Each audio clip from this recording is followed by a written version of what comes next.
അതുകൊണ്ട് ഈ ഞാണിന്മേ കളിച്ചുകൊണ്ടാണ് എൻ്റെ സ്കൂട്ടി ഞാൻ ഓടിച്ചു കൊണ്ടിരിക്കുന്നത്. വളരെ ശ്രദ്ധയോടെ നമ്മളത് ഓടിച്ചില്ല എങ്കിൽ നമ്മളെക്കാൾ ധൃതിപ്പെട്ട് നമുക്ക് മുൻപ് കടന്നു പോകാൻ വരുന്ന വാഹനങ്ങൾക്ക് ഒരു തടസ്സമായി നിന്നുകൊണ്ട് നമ്മൾ ഒന്നെങ്കിൽ അപകട നിലയിലേക്ക് പോകാൻ സാധ്യത ഏറെയാണ്. പിന്നീട് ഞാൻ ഓർക്കും, ധാരാളം ചെറുപ്പക്കാർ ഞങ്ങളുടെ ആ വാളക്കോട് പ്രദേശവുമായി ബന്ധപ്പെട്ട് ധാരാളം ചെറുപ്പക്കാർ പിന്നെ വിദ്യാസമ്പന്നരായ രാഷ്ട്രീയ പ്രവർത്തകരായ ധാരാളം ചെറുപ്പക്കാർ ഞങ്ങളുടെ ആ ഭാഗത്തുണ്ട്.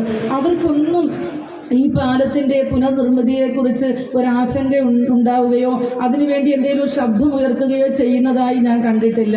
പിന്നെ എന്നെ സംബന്ധിച്ചിടത്തോളം എൻ്റെ ഒരു പരിമിതമായ അറിവ് വെച്ചിട്ട് എനിക്ക് തോന്നുന്നത് സംസ്ഥാനത്തെ ദേശീയപാതയിൽ ഏറ്റവും അധികം പാലങ്ങളുള്ളതിൽ ഏറ്റവും ഇടുങ്ങിയ പാലമെന്ന ഖ്യാതി കൂടി നമ്മുടെ വാളക്കോട് പാലത്തിനാണെന്ന് തോന്നുന്നു.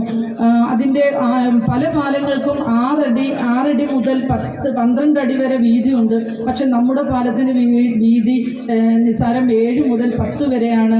എന്നിട്ടും അത് യാതൊരു അധികൃതരുടെ യാതൊരു പ്രവർത്തനങ്ങളും ആ പാലത്തിന് വേണ്ടി നടക്കുന്നില്ല എന്നത് ശോചനീയകരമായ ഒരു അവസ്ഥയാണ്. തമിഴ്നാട്ടിൽ നിന്നും ചരക്കുകളിൽ ഏറ്റവും അധികവും നമ്മുടെ ഈ പാലത്തിൽ കൂടിയാണ് കടന്നു പോകുന്നതും.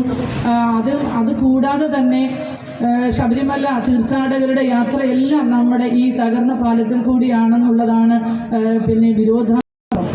എന്നെ സംബന്ധിച്ചിടത്തോളം പല യാത്രകളിലും ആ ഭാഗത്ത് നമ്മൾ വരുമ്പോൾ പല വാഹനങ്ങൾ പിന്നെ 10 കണക്കിന് ഭാരം ചുമന്നുകൊണ്ട് പാലത്തിൻ്റെ മുകളിൽ നിർത്തിയിട്ടിരിക്കുന്ന ഡ്രൈവർമാരുടെ ഈഗോ നമ്മൾ നിത്യമായി കാണുന്ന ഒരു കാഴ്ച തന്നെയാണ്.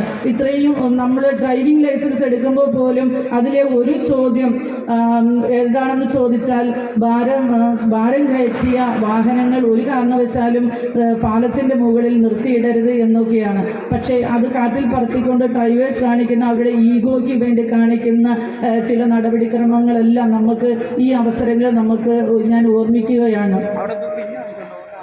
അതുപോലെ റെയിൽവേ ഈ കഴിഞ്ഞ ഇടയ്ക്ക് 105 വയസ്സോളം നമ്മുടെ പാലത്തിനുണ്ടെന്നാണ് ഒരു കണക്കനുസരിച്ച് എനിക്കറിയുന്നത്. ഇതിൻ്റെ പാതി പ്രായമുള്ള പാലങ്ങൾ പോലും പുനർനിർമ്മാണം ചെയ്തിരിക്കുന്നു എന്നുള്ള കാഴ്ചയും നമുക്ക് കാണാൻ കഴിയുന്നതാണ്. അതുപോലെ റെയിൽവേ ഈ അടുത്തയിടെ കുറേ കാലങ്ങൾക്ക് മുൻപാണ് 3 കോടിയോളം രൂപ മുടക്കി അതിൻ്റെ അറ്റകുറ്റപ്പണികളൊക്കെ ചെയ്തതായിട്ടും നമുക്ക് കാണാൻ കഴിയുന്നുണ്ട്.